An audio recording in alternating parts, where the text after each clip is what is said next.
ആകാശവാണി. നമസ്കാരം. പ്രാദേശിക വാർത്തകൾ വായിക്കുന്നത് സോഫിയ ഡാനിയൽ.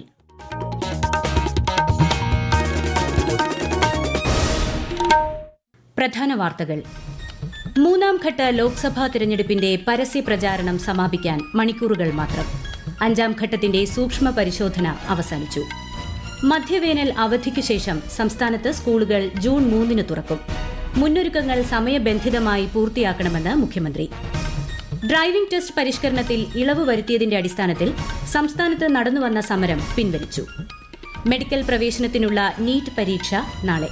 രജിസ്റ്റർ ചെയ്തത് 24 ലക്ഷത്തിലേറെ വിദ്യാർത്ഥികൾ.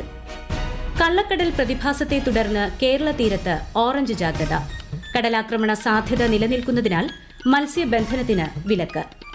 ISL ഫുട്ബോൾ ഫൈനലിൽ മോഹൻ ബഗാൻ മുംബൈ സിറ്റി പോരാട്ടം അല്പസമയത്തിനകം. വാർത്തകൾ വിശദമായി. മൂന്നാം ഘട്ട ലോക്സഭാ തെരഞ്ഞെടുപ്പിന്റെ പരസ്യ പ്രചാരണം അവസാനിക്കാൻ മണിക്കൂറുകൾ മാത്രം. വോട്ടെടുപ്പിന് 3 ദിവസങ്ങൾ മാത്രം ശേഷിക്കെ ദേശീയ നേതാക്കളും താരപ്രചാരകരും വിവിധ മണ്ഡലങ്ങളിൽ പ്രചാരണം തുടരുകയാണ്. NDAയ്ക്കു വേണ്ടി BJPയുടെ മുതിർന്ന നേതാവും പ്രധാനമന്ത്രിയുമായ നരേന്ദ്രമോദി ഇന്ന് ഝാർഖണ്ഡിൽ പൊതുസമ്മേളനത്തെ അഭിസംബോധന ചെയ്തു. ഉത്തർപ്രദേശിലെ കാൺപൂരിലും ശ്രീ മോദി പ്രചാരണം നടത്തുന്നുണ്ട്.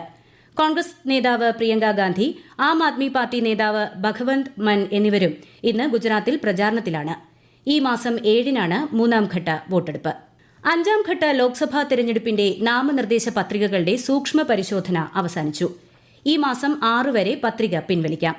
ബീഹാർ, ഝാർഖണ്ഡ്, മഹാരാഷ്ട്ര, ഒഡീഷ, ഉത്തർപ്രദേശ്, പശ്ചിമബംഗാൾ, ജമ്മുകശ്മീർ, ലഡാക്ക് എന്നിവിടങ്ങളിലെ 49 മണ്ഡലങ്ങളാണ് അഞ്ചാം ഘട്ടത്തിൽ വിധിയെഴുതുന്നത്. ഈ മാസം 20-നാണ് അഞ്ചാം ഘട്ട വോട്ടെടുപ്പ്. മധ്യവേനൽ അവധിക്ക് ശേഷം സംസ്ഥാനത്ത് ജൂൺ 3 സ്കൂളുകൾ തുറക്കും. സ്കൂൾ തുറക്കുന്നതുമായി ബന്ധപ്പെട്ട മുന്നൊരുക്ക പ്രവർത്തനങ്ങൾ സമയബന്ധിതമായി പൂർത്തീകരിക്കണമെന്ന് മുഖ്യമന്ത്രി പിണറായി വിജയൻ നിർദ്ദേശിച്ചു. ഇന്ന് ചേർന്ന ഉന്നതതല യോഗത്തിലാണ് മുഖ്യമന്ത്രിയുടെ നിർദ്ദേശം. അധ്യയന വർഷം ആരംഭിക്കുന്നതിന് മുൻപ് എല്ലാ സ്കൂൾ കെട്ടിടങ്ങൾക്കും ഫിറ്റ്നസ് സർട്ടിഫിക്കറ്റ് ലഭ്യമാക്കണം. സ്കൂൾ പരിസരത്തെ അപകടാവസ്ഥയിലുള്ള മരങ്ങൾ, ബോർഡുകൾ, ഹോർഡിംഗുകൾ എന്നിവ മാറ്റണം. സ്കൂൾ ബസ്സുകൾ, സ്കൂളിൽ കുട്ടികളെ എത്തിക്കുന്ന മറ്റ് സ്വകാര്യ വാഹനങ്ങൾ എന്നിവയുടെ ഫിറ്റ്നസ് പരിശോധിച്ച് സർട്ടിഫിക്കറ്റ് ലഭ്യമാക്കണമെന്നും മുഖ്യമന്ത്രി നിർദ്ദേശിച്ചു. സംസ്ഥാനത്തെ ഡ്രൈവിംഗ് ടെസ്റ്റ് പരിഷ്കരണത്തിനെതിരെ CITU നടത്തിവന്ന സമരം അവസാനിപ്പിച്ചു. ഡ്രൈവിംഗ് ടെസ്റ്റ് പരിഷ്കരണവുമായി ബന്ധപ്പെട്ട നിർദ്ദേശങ്ങളിൽ ഗതാഗത വകുപ്പ് ഇളവ് വരുത്തിയതോടെയാണ് സമരം അവസാനിപ്പിച്ചത്. തിങ്കളാഴ്ച മുതൽ ടെസ്റ്റുമായി സഹകരിക്കുമെന്ന് CITU അറിയിച്ചു. ഇളവ് വരുത്തിയ പുതിയ സർക്കുലർ പ്രകാരം പ്രതിദിന ടെസ്റ്റുകളുടെ എണ്ണം 30-ൽ നിന്ന് 40 ഉയർത്തി. മെഡിക്കൽ പ്രവേശനത്തിനുള്ള നീറ്റ് പരീക്ഷ നാളെ ഉച്ചയ്ക്ക് 2 മണി മുതൽ 5:20 വരെ ഇന്ത്യയിലെ 557 നഗരങ്ങളിലും 14 വിദേശ നഗരങ്ങളിലുമാണ് പരീക്ഷ നടക്കുന്നത്. 24 ലക്ഷത്തിലേറെ പേരാണ് പരീക്ഷയ്ക്കായി രജിസ്റ്റർ ചെയ്തിട്ടുള്ളത്. റോഡ് പണി നടക്കുന്നതിനാൽ തിരുവനന്തപുരം മൺവിള ഭാരതീയ വിദ്യാഭവൻ കേന്ദ്രത്തിൽ നീറ്റ് പരീക്ഷ എഴുതാൻ കഴക്കൂട്ടം, കുളത്തൂർ ഭാഗത്തു നിന്ന് വരുന്നവർ ശ്രീകാര്യം ചാവടിമുക്ക് റോഡ് വഴി സ്കൂളിൽ എത്തേണ്ടതാണ്. സംസ്ഥാനത്ത് തിങ്കളാഴ്ച വരെ ഉയർന്ന ചൂട് തുടരുമെന്ന് കേന്ദ്ര കാലാവസ്ഥാ വകുപ്പ്. പാലക്കാട് ജില്ലയിൽ ഉയർന്ന താപനില 39 ഡിഗ്രി സെൽഷ്യസ് വരെയും കൊല്ലം, തൃശൂർ, കോഴിക്കോട് ജില്ലകളിൽ 38 ഡിഗ്രി സെൽഷ്യസ് വരെയും ഉയർന്നേക്കുമെന്നാണ് മുന്നറിയിപ്പ്. ആലപ്പുഴ, കോഴിക്കോട് ജില്ലകളിലെ ചില പ്രദേശങ്ങളിൽ ഇന്ന് രാത്രി ചൂട് കൂടുമെന്നും അറിയിച്ചിട്ടുണ്ട്. സംസ്ഥാനത്ത് ഉഷ്ണതരംഗ സാധ്യത കണക്കിലെടുത്ത് വെയിലത്ത് ജോലി ചെയ്യുന്ന തൊഴിലാളികളുടെ തൊഴിൽ സമയ ക്രമീകരണം ഹൈറേഞ്ച് മേഖലയിലുള്ളവർക്കും ബാധകമായിരിക്കുമെന്ന് ലേബർ കമ്മീഷണർ അറിയിച്ചു. സംസ്ഥാനത്തെ തൊഴിലാളികൾക്കായി മെയ് 15 വരെ ഏർപ്പെടുത്തിയ തൊഴിൽ സമയ ക്രമീകരണങ്ങളിൽ നിന്നും സമുദ്രനിരപ്പിൽ നിന്ന് 3000 അടി ഉയരമുള്ള പ്രദേശങ്ങളെ ഒഴിവാക്കിയിരുന്നു. എന്നാൽ ഉഷ്ണതരംഗത്തിന്റെ വ്യാപ്തി കണക്കിലെടുത്ത് ഈ മേഖലകളിലെ തൊഴിലാളികൾക്കും ഉത്തരവ് ബാധകമായിരിക്കുമെന്നും കമ്മീഷണർ അറിയിച്ചു.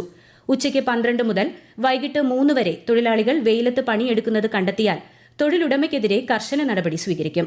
കൺസ്ട്രക്ഷൻ, റോഡ് നിർമ്മാണം, തോട്ടം മേഖലകളിൽ വരും ദിവസങ്ങളിൽ കർശന പരിശോധന ഉറപ്പാക്കുമെന്നും കമ്മീഷണർ അറിയിച്ചു. ഈ വാർത്തകൾ ആകാശവാണിയിൽ നിന്ന്. ആകാശവാണി വാർത്തകളും വാർത്താധിഷ്ഠിത പരിപാടികളും all India radio news Thiruvananthapuram എന്ന യൂട്യൂബ് ചാനലിൽ ലഭ്യമാണ്. കൂടുതൽ വാർത്തകൾക്കായി @all India radio news Thiruvananthapuram എന്ന ഫേസ്ബുക്ക് പേജും @ARnews_TVM എന്ന X ഹാൻഡിലും സന്ദർശിക്കാം. കള്ളക്കടൽ പ്രതിഭാസത്തിന്റെ ഭാഗമായി കേരള തീരത്തും തെക്കൻ തമിഴ്നാട് തീരത്തും ദേശീയ സമുദ്രസ്ഥിതി പഠന ഗവേഷണ കേന്ദ്രം പ്രഖ്യാപിച്ച ചുവപ്പ് ജാഗ്രത പിൻവലിച്ചു. നാളെ രാത്രി 11:30 വരെ തീരമേഖലയിൽ ഓറഞ്ച് ജാഗ്രതയാണ് നൽകിയിട്ടുള്ളത്. കടൽ പ്രക്ഷുബ്ധമായതിനാൽ കേരള തീരത്തോട് ചേർന്ന് മുന്നറിയിപ്പ് പിൻവലിക്കുന്നതുവരെ വള്ളങ്ങളിലും ചെറിയ യാനങ്ങളിലും മത്സ്യബന്ധനം നടത്താൻ പാടില്ല. ബീച്ചിലേക്കുള്ള യാത്രകളും കടലിൽ ഇറങ്ങിയുള്ള വിനോദങ്ങളും പൂർണ്ണമായി ഒഴിവാക്കണം. അടുത്ത 5 ദിവസം സംസ്ഥാനത്ത് നേരിയ മഴയ്ക്ക് സാധ്യത. ചൊവ്വാഴ്ച വയനാട് ജില്ലയിലും ബുധനാഴ്ച മലപ്പുറം ജില്ലയിലും കേന്ദ്ര കാലാവസ്ഥാ വകുപ്പ് മഞ്ഞ ജാഗ്രത പ്രഖ്യാപിച്ചു. ഈ ദിവസങ്ങളിൽ ഇടിമിന്നലിനും ശക്തമായ കാറ്റിനും സാധ്യതയുള്ളതിനാൽ പൊതുജനങ്ങൾ ജാഗ്രത പാലിക്കണമെന്ന് സംസ്ഥാന ദുരന്ത നിവാരണ അതോറിറ്റി മുന്നറിയിപ്പ് നൽകി. കണ്ണൂർ ജില്ലയിൽ ഡെങ്കിപ്പനി, മലേറിയ, മഞ്ഞപ്പിത്തം തുടങ്ങിയ രോഗങ്ങൾ വർദ്ധിക്കാനുള്ള സാധ്യത പരിഗണിച്ച് ജാഗ്രത പാലിക്കാൻ നിർദ്ദേശം. ADM നവീൻ ബാബുവിന്റെ അധ്യക്ഷതയിൽ ചേർന്ന യോഗത്തിലാണ് നിർദ്ദേശങ്ങൾ നൽകിയത്. വിശദാംശങ്ങളുമായി ആകാശവാണി കണ്ണൂർ ജില്ലാ പ്രതിനിധി KO ശശിധരൻ. കുടിവെള്ളക്ഷാമം രൂക്ഷമായ സാഹചര്യത്തിലും ഇടവിട്ട് മഴ ലഭിച്ച സാഹചര്യത്തിലും കൊതുകുജന്യ ജലജന്യ രോഗങ്ങൾ വർദ്ധിച്ചു വരാനുള്ള സാധ്യതയുണ്ടെന്നാണ് വിലയിരുത്തൽ. ഈ വർഷം ഇതുവരെ ജില്ലയിൽ 1149 പേർക്കാണ് ഡെങ്കിപ്പനി ബാധിച്ചത്. 2023 79 പേർക്കും 2022 40 പേർക്കും മാത്രമായിരുന്നു ഡെങ്കിപ്പനി ബാധിച്ചത്. ഹെപ്പറ്റൈറ്റിസ് A അഥവാ മഞ്ഞപ്പിത്ത രോഗവും ജില്ലയിൽ വർദ്ധിക്കുന്നതായാണ് കണക്ക്. നിർബന്ധമായും വിദ്യാഭ്യാസ സ്ഥാപനങ്ങൾ വെള്ളിയാഴ്ചകളിലും, ഓഫീസ്, കടകൾ, മറ്റ് സ്ഥാപനങ്ങൾ ശനിയാഴ്ചകളിലും, വീടുകളിൽ ഞായറാഴ്ചകളിലും ഡ്രൈ ഡേ ആചരിക്കാനും നിർദ്ദേശം നൽകി. ISL ഫുട്ബോൾ ഫൈനൽ പോരാട്ടം അല്പസമയത്തിനകം. മോഹൻ ബഗാനും മുംബൈ സിറ്റിയുമാണ് ഫൈനലിൽ ഏറ്റുമുട്ടുക.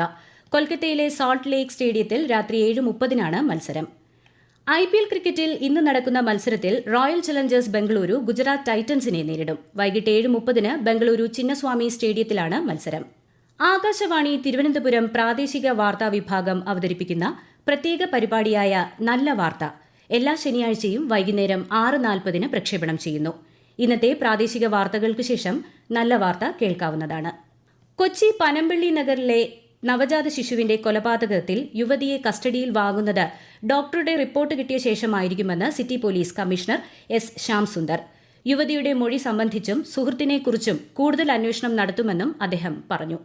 മുഴുവൻ അധ്യാപകർക്കും AI പരിശീലനം നൽകുന്ന ആദ്യ സംസ്ഥാനമായി കേരളം മാറുമെന്ന് മന്ത്രി V. ശിവൻകുട്ടി. നിർമ്മിത ബുദ്ധിയുടെ സാധ്യതകൾ പൊതുവിദ്യാഭ്യാസ മേഖലയിൽ പ്രയോജനപ്പെടുത്തുന്നത് ലക്ഷ്യമിട്ട് കൈറ്റിന്റെ നേതൃത്വത്തിലാണ് പരിശീലനം നൽകുന്നത്. അടുത്ത വർഷം ജനുവരി 1 മുഴുവൻ അധ്യാപകർക്കും AI പരിശീലനം നൽകാനാണ് ലക്ഷ്യമിടുന്നത്. നവകേരള സദസ്സിനായി ഉപയോഗിച്ച നവകേരള ബസ് കോഴിക്കോട് ബംഗളൂരു റൂട്ടിൽ നാളെ മുതൽ സർവീസ് ആരംഭിക്കും. ബുക്കിംഗ് തുടങ്ങി മണിക്കൂറുകൾക്കകം തന്നെ ടിക്കറ്റുകൾ വിറ്റുതീർന്നു.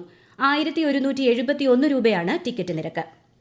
ആഭ്യന്തര വ്യോമയാന രംഗത്തെ തിരക്ക് പരിഗണിച്ച് കൊച്ചി അന്താരാഷ്ട്ര വിമാനത്താവളത്തിൽ നിന്നുള്ള സർവീസുകളുടെ വേനൽക്കാല സമയ പട്ടികയിൽ മാറ്റം വരുത്തി. റാഞ്ചി, ചണ്ഡിഗഡ്, വാരാണസി, റായ്പൂർ, ലക്നൌ എന്നിവിടങ്ങളിലേക്കുള്ള ഇൻഡിഗോ സർവീസുകൾക്ക് തുടക്കമായി. മെട്രോ നഗരങ്ങളിലേക്കുള്ള സർവീസുകളും സിയാൽ വർദ്ധിപ്പിച്ചു. വിനോദസഞ്ചാരികളുടെ വർധന കണക്കിലെടുത്ത് ബാങ്കോക്കിലേക്ക് കൊച്ചിയിൽ നിന്നുള്ള പ്രതിവാര സർവീസുകളുടെ എണ്ണം 13 വർദ്ധിപ്പിച്ചു. താനൂർ താമർ ജിഫ്രി കസ്റ്റഡി മരണക്കേസിൽ CBI 4 പോലീസുകാരെ അറസ്റ്റ് ചെയ്തു. ലഹരി വിരുദ്ധ സേനയായ ഡാൻസാഫിലെ അംഗങ്ങളാണ് അറസ്റ്റിലായത്.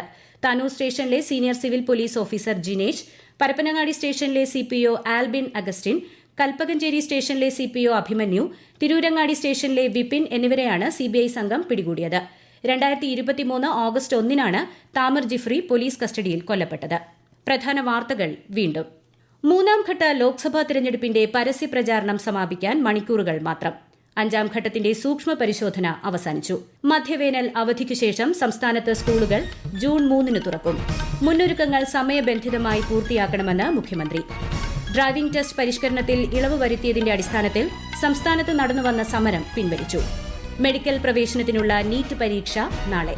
രജിസ്റ്റർ ചെയ്തത് 24 ലക്ഷത്തിലേറെ വിദ്യാർത്ഥികൾ. കള്ളക്കടൽ പ്രതിഭാസത്തെ തുടർന്ന് കേരള തീരത്ത് ഓറഞ്ച് ജാഗ്രത. കടലാക്രമണ സാധ്യത നിലനിൽക്കുന്നതിനാൽ മത്സ്യബന്ധനത്തിന് വിലക്ക്. ISL ഫുട്ബോൾ ഫൈനലിൽ മോഹൻ ബഗാൻ മുംബൈ സിറ്റി പോരാട്ടം അല്പസമയത്തിനകം. പ്രാദേശിക വാർത്തകൾ കഴിഞ്ഞു. അടുത്ത വാർത്താ പ്രക്ഷേപണം രാത്രി 7:25.